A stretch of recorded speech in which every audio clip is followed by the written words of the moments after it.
Well, certainly is the month of July. Amen. And the prophetic word for July is that it's a month of perfume. This is the month of purpose and worship.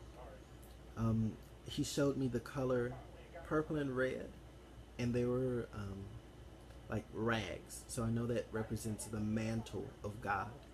And so that's going to represent royalty, and the scarlet is going to represent um, his covering, his blood, the blood of the lamb, the sacrifice. And so he says it's a month again of purpose, fire, and grace.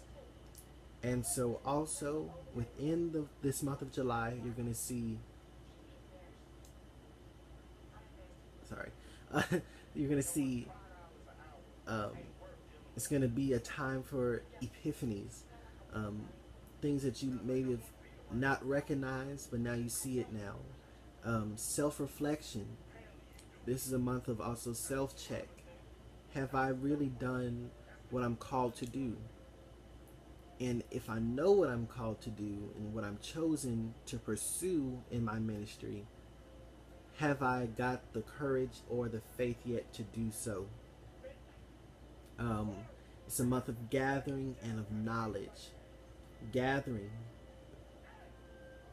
being in, that you're probably not the only one who has the gift or who has um, the vision to see where you want to take maybe the ministry that you're working in or start a new one.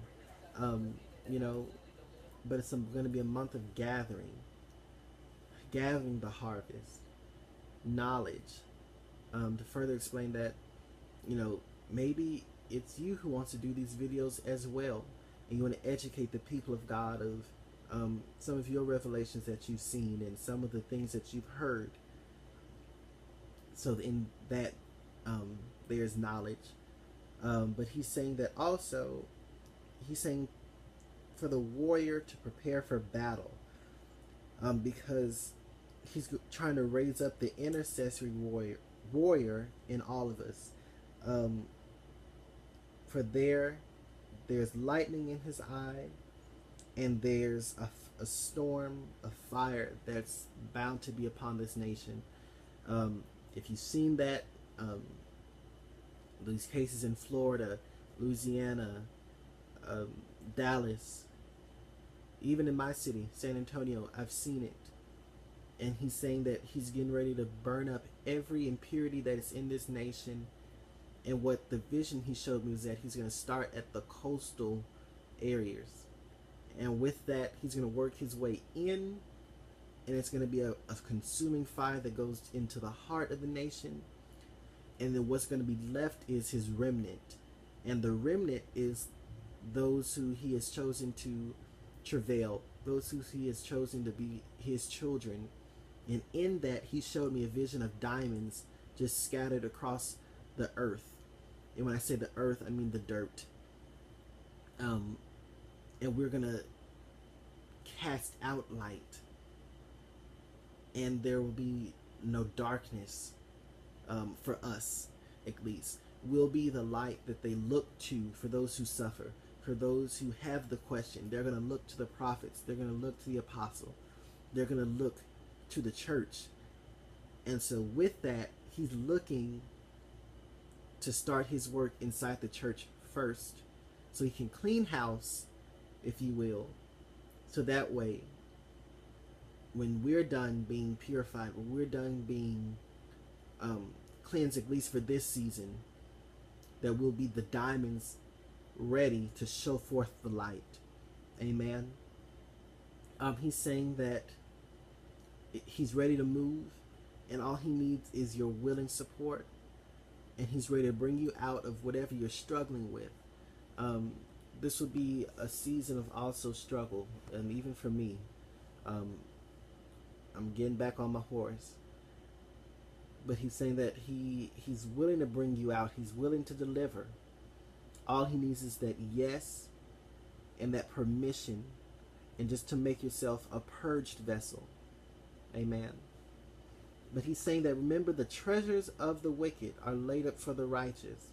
Therefore I shall hear the prayers and give forth purpose, dominion, grace, power, favor, mercy, and salvation. Again, favor, mercy, salvation, power, grace, purpose, and dominion. You need all these things to operate in him. Of course, maybe there's a lot more, but at least for these times, when you have your purpose, then you have dominion. And dominion is not so much your land, but it's your spiritual territory, that you're able to cover certain areas that maybe some others can't reach, where you're able to go deeper, you're able to go wider in a lot of things. And when you have that, you have power.